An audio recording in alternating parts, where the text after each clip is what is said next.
Beli laptop ini dapat game Assassin's Creed Shadow gratis. Iya, gratis ya, bukan JKT48 lagi. Tapi tunggu dulu, apakah Axio Pongo 735 ini beneran sangar kayak Assassin yang legendaris ini atau cuma modal bundling game doang biar laku? Nah, di video kali ini kita bakal kupas tuntas, santai tapi kelar sampai akar. By the way, selamat datang di channel Nyantai, tempatnya ngobrol teknologi sambil selonjoran. Siapin kopi dan teh kalian karena gua udah main game Assassin's Creed Shadow di laptop ini. Apakah kuat laptopnya ini? Ya, selama 3 jam playthrough Assassin's Creed Shadow di laptop ini, simpulan gua gamenya ini sangat-sangat playable di Pongo 735-nya. Dari prolog sampai pengenalan si Nawe ya, namanya Nawe ya.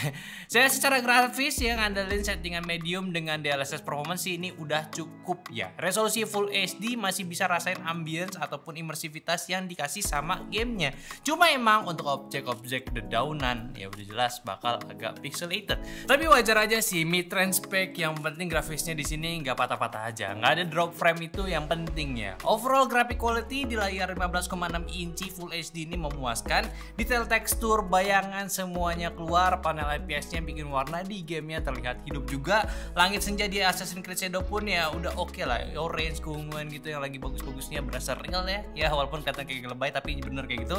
Ya nggak pucet lah intinya. Dan refresh rate-nya 144 Hz emang nggak kepake maksimal di game AAA ini ya, karena memang mentoknya pas gue main cuma di 60-an doang. Pas kamera digerakin cepat pun juga nggak kerasa blur parah. Jadi untuk main game di Assassin's Creed ini ya ini udah cukup nyaman lah di mata ya. Kalau game kompetitif e-sport macam Valorant atau CS2 ya, wah udahlah 144 Hz bakalan kepake banget. RTX 3050 juga pasti bisa ngedorong lebih dari 100 FPS di game-game e-sport ya. So untuk kalian yang main Dota, Valorant, lain-lainnya e-sport ya, di laptop ini sih udah oke. Cuma ngomongin gamenya sendiri, si Assassin ini gue udah lama banget ya nggak main Assassin's Creed ya. Semenjak dia berubah jadi game RPG, gue udah bener-bener gak nyentuh lagi gamenya, karena ya namanya juga game Assassin. Tapi kalau masih grinding terus lawan monster-monster yang aneh, kayak aneh aja rasanya. Ditambah aneh juga sih, bangunan-bangunan Jepang tuh emang kayak nggak banyak yang tinggi, jadi kayak parkurnya kayak kurang seru gitu, jadi agak susah ya. Ya emang gue juga udah cupu aja sih, tapi seenggaknya sih ya gue bisa main lagi game zaman gue sekolah dulu, kayak nice banget, gak mengecewakan, dan gue juga nggak pengaruh lah mau karakternya kayak gimana, asalkan cerita dan gameplaynya asik sih, yo wes aja. Tentunya juga di Axio Pongo ini juga udah termasuk lancar, kita udah tes pula untuk performance-nya di settingan mid dan low-nya dengan DLSS mode performance.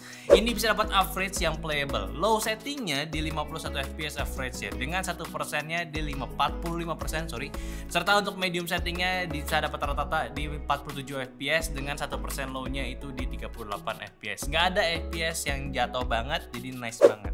Intinya abis lu beli laptop ini langsung aja install Assassin's Creed Shadow yang didapat secara gratis. Ukurannya memang gede juga, tapi 512GB SSD yang diberikan sama Axio ini juga udah muat buat satu game yang satu ini. Begitu masuk game juga gue langsung ke menu graphic setting ya. Memang secara default game ini detect hardware-nya di setting medium high ya untuk Full HD-nya. Kalau soal suhu dan kipas saat gaming kayak gimana nih? Ya pas main Assassin's Creed ya jelas pastinya gue setting performance Axio-nya di mode terkencangnya dengan fan maksimum juga buat ngatasin suhu dan biar nggak throttling juga ya, walaupun gue jadinya harus pakai headset buat maksimalin experience-nya. Tapi it's okay lah, semua laptop juga rata-rata bakal kayak begitu. Jadi secara overall gaming experience Axio Pongo 735 surprisingly capable. Main Assassin's Creed yang dikasih gratis, tergolong game berat juga bisa lancar di settingan yang oke. Artinya game-game AAA yang lain jalani di medium high asalkan di Full HD juga ya, bisa setting pas-pasan dengan DLSS on sih, ini game e-sport bakal oke gitu ya. Bisa dibantai habis sama i7 sama RTX 3050-nya. FPS tinggi bisa, tapi stay tune aja kalau kalian penasaran gimana testingan yang udah kita ambil.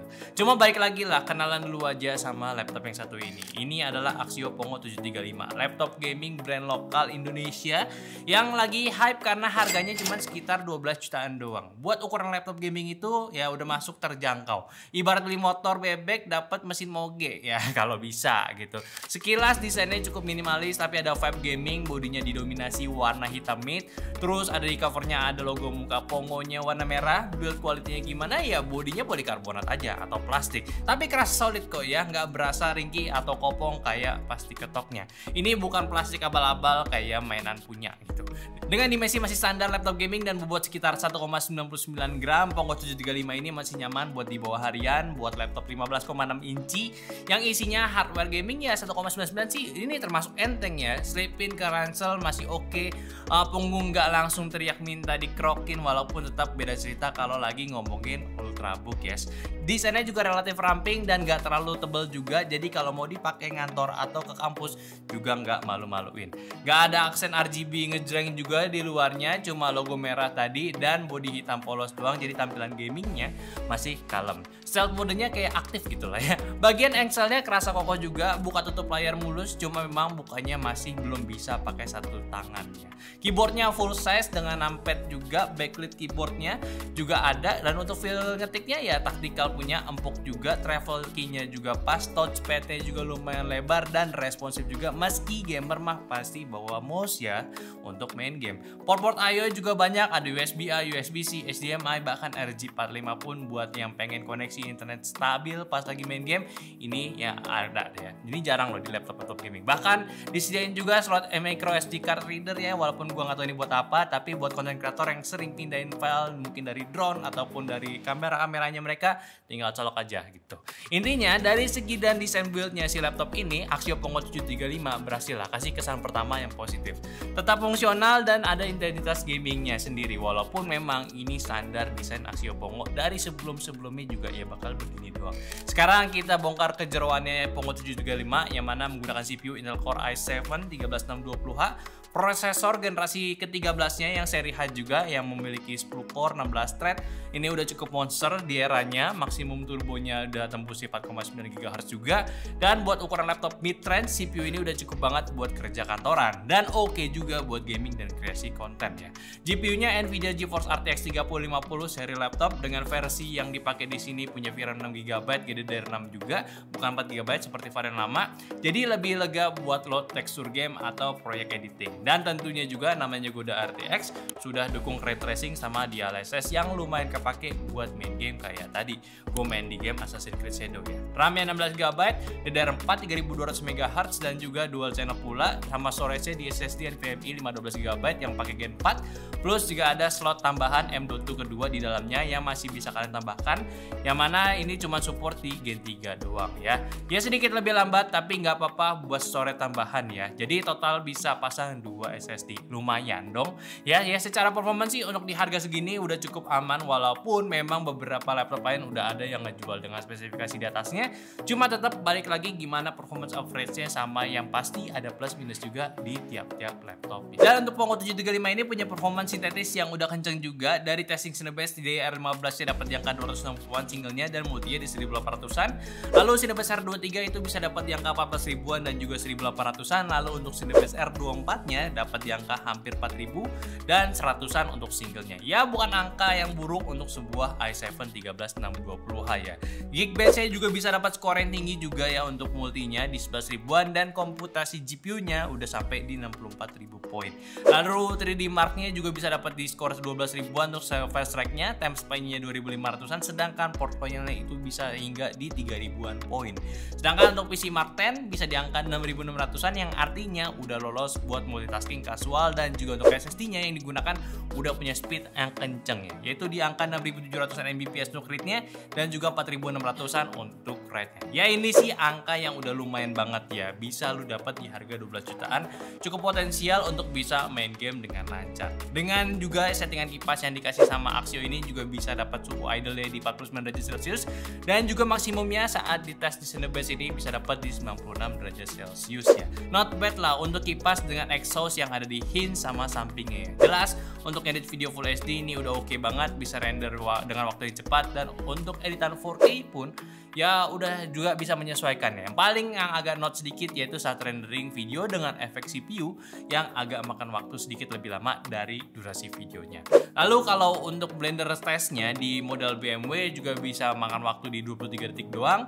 Ini termasuk cepat juga. Dan untuk layarnya ya si Axio ini sebenarnya udah oke juga. Layarnya 15,6 inci, Full HD IPS 144 Hz. Buat gamer ini udah oke banget. Refresh 144 Hz itu bikin animasi dan gerakan di game kerasa mulus banget, terutama pas main game kompetitif atau sekedar gerakin mouse di desktop aja udah kerasa bedanya. Resolusinya di Full HD 1920x1080, pas main di ukuran di 15 inci ini masih terasa pas. Tajamnya dan gak terlalu berat juga buat RTX 3050 buat ngedorong framenya.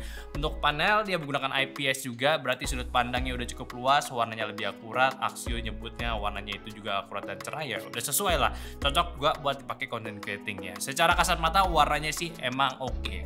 Nonton Netflix atau edit foto sih masih cakep. Bezelnya juga lumayan tipis di sampingnya, meski dagunya agak tebal dikit ya, tapi oke. Nah, sama satu lagi, di bagian atasnya pun juga ada webcam dengan resolusi HD ya. Lumayan kalau lu pakai buat Zoom atau meeting online ya, ini bisa ya. Tapi ya memang refresh rate 144 Hz dengan RTX 3050 itu bukan jaminan ya semua game itu bisa di 144 Hz ya. Ya kayak gue bilang barusan aja, lebih oke kalau buat di game-game e-sport yang notabene nggak makan power yang berlebihan. Banyak yang gunain settingannya juga low-watt juga. Jadi ya langsung aja kita ke tes gamenya yang udah kita ambil dari game CS2 dulu, yaitu di settingan low-watt jelas bisa dapat di 221 fps dengan 1% low-nya yang masih aman banget. Bahkan lu bisa crank up settingan lu ke high aja masih aman banget, dapat average di 158 fps. Terus juga untuk Valorant, apalagi si game ini gitu ya, bakalan jelas bisa dapat rata-rata fps di atas 144 fps dan juga 1% low yang super aman. Dota 2 juga sama settingan highest-nya pun masih bisa dapat di angka 167 fps yang lu bisa rasain grafis memuaskannya di game yang satu ini. Sedangkan untuk game AAA jelas kita di sini targetin FPS-nya itu minimal di atas 30 sampai 60 FPS, artinya udah playable. Jadi kayak game-game SOTR ya, Tomb Raider itu di settingan high dan highest-nya aja udah bisa dapat FPS di atas 60 dengan 1% low-nya yang masih aman juga. Cyberpunk pun ya juga masih aman. Kayak settingan ultra tanpa ray tracing bisa dapat di 50 FPS dengan 1% dan juga 1%-nya di 37 FPS ya. Namun kalau mau gunain ray tracing yang paling aman di 38 fps rata-ratanya bisa dapat average-nya di settingan medium, dan ini semua di kondisi DLSS aktif ya. Kalau game Black Myth Wukong pun juga masih di settingan medium, kalian bisa dapat FPS di 64 juga ya, ini menarik ya. Ditambah juga game yang gue bahas di awal tadi yaitu Assassin's Creed ya, kayak begini hasilnya. Untuk konektivitas dan lain-lainnya, Axio Pongo ini udah punya Wi-Fi 6 punya, yang mana udah menggunakan modul Intel, jadi kecepatan wirelessnya udah ngebut, latensinya minim. Kayak main Valorant via Wi-Fi pun masih bisa asalkan routernya nggak jauh dan juga nggak ada yang download juga. Bluetoothnya udah 5.2, terus baterainya punya kapasitas 54 Wh, yang mana ini sebenarnya harus kalian kompromi juga untuk sebuah laptop gaming. Tapi ya balik lagi, apakah ini jadi permasalahan? Ya kapasitas 54 Wh termasuk sih standar menengah ya. Jadi ya better standby charger aja lah kalau memang mau dipakai, apalagi buat main game. Nah ini penting juga nih pengalaman gaming kalian, yaitu di Pongo 735 ini punya dua speaker stereo ya, posisinya ada di bawah, down firing lah sebutannya. Lalu untuk kualitas suaranya kayak gimana ya, gue sih udah bilang cukup inilah lantang untuk suara kamar ya. Saat main Assassin's Creed Shadow pun tanpa headset volume 80% itu udah terdengar jelas dialognya dan juga efek pedang beradunya ya, lagi berantem maksud gue. Treble dan midnya oke, tapi bassnya ya memang tipis banget gitu. Cuma agak kontra sih memang dengan suara kipasnya, jadi saling ngadu memang ya. Jadi saran utama gue pakai headset ataupun headphone gaming kalau kalian lagi main game biar maksimal experience lu saat main game. Jangan lupa juga pakai Axio Control Center-nya juga yang udah di-install langsung di laptopnya. Ini penting banget, jadi lu bisa monitoring semua hal-hal yang ada di laptop ini punya kayak gimana dan bisa menyesuaikan dengan cara lu pakai. Kayak bisa ngatur performance-nya, bahkan kipasnya juga bisa, serta setting-settingan jelas lainnya pun semuanya ada di sini. Jadi Axio Pongo 735 ini cocoknya buat siapa sih? Ya menurut gua nih ya, laptop ini pas banget buat para pelajar, mahasiswa, atau pekerja yang masih baru kerja, yang butuh satu perangkat buat kerja sambil main game juga bisa. Buat mahasiswa pelajar ya, ini ya terutama jurusan IT nih, desain animasi atau yang hobi ngedit-ngedit video di kampus bisa pakai ngerjain buat tugas coding, desain 3D ringan, lancar ya. Pulang kosan balik lagi buat ngegame lagi, atau main game e-sport bareng teman juga bisa. Harganya masih relatif murah atau ramah juga ya dibanding laptop-laptop gaming yang punya branded lebih besar. Jadi cocok buat budget student ya, yang pingin spek tinggi plus karena juga desainnya nggak terlalu gaming norak ya. Bawa ke kelas pun nggak ngundang dosen nanya ini laptop gaming apa gitu ya, enggak.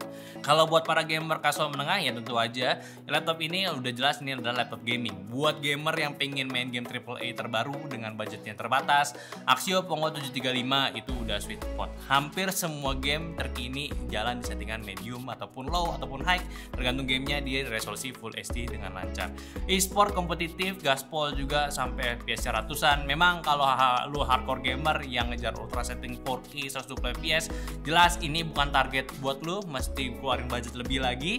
Tapi untuk 99% gamer Indonesia yang main game di Full HD ya, ini sih more than enough menurut gua. Apalagi dengan dapatnya Assassin's Creed Shadow gratis plus Ubisoft Plus, ya ini sih udah menang banget ya buat lu semua. Sama yang terakhir nih, after sales ya. Karena brand lokal biasanya layanan after salesnya di Indonesia pun juga pasti bakal mudah diakses. Ada juga program accidental damage protection dari Axio juga yang secara opsional lu bisa pakai semua itu ketika lu dapat bencana. Yang udah gue share juga sering-sering di videonya Axio. Jadi aman banget kalau laptopnya ada apa-apa. Bahkan karena human error sekaligus pun lu bisa pakai accidental damage protection ini. Apakah menurut kalian laptop ini rekomend? Ya, kalau profil kalian sesuai dengan yang gua sebut barusan, budget pas-pasan 12 jutaan, ya sikat aja. Jadi mungkin aja dulu review kita dari Axio Pongo 735. Sorry banget telat reviewnya karena gua nungguin Assassin's Creed buat rilis dulu, buat buktiin apakah game gratis ini mampu dimain di laptop ini gitu ya. Jadi sorry ini telat ya. Tapi menurut kalian gimana sama laptopnya? Tulis aja di kolom komentar pendapatnya atau pertanyaan kalian tentang laptopnya. Siapa nih yang udah dapat banding Assassin's Creed Shadow? Soalnya ya kalau gue lihat sih dari boxnya promo ini udah ada dari awal Februari ya. Tapi ya sorry banget gue nggak ngabarin dari awal kalau ada promonya. Cuma kalau kalian emang suka dengan video dan gaya ngobrol santai ala nyantai, jangan lupa di like videonya biar gue masih semangat nyari analogi review berikutnya. Kayak capek sebenarnya tapi it's okay lah. Yang belum subscribe jangan lupa subscribe ke channel Nyantai, aktifin loncengnya di notifikasinya biar kalian gak ketinggalan video-video terbaru dari kita. Di Nyantai kita bakal terus bahas tech dengan laptop dan juga smartphone ya, memang sekarang jarang banget uploadnya. Tapi jangan lupa juga buat cek link pembelian di deskripsi. Kalau kalian udah kepincut sama si Pongo 735, gue udah taruh di deskripsi sama YouTube Shopping di bawah juga. Jadi ya bisa lah langsung klik produknya dan lihat apakah ada promo yang bisa kalian pakai gitu ya. Tapi ya udah, mungkin itu aja video gue kali ini. Sampai jumpa di video Nyantai selanjutnya. Bye.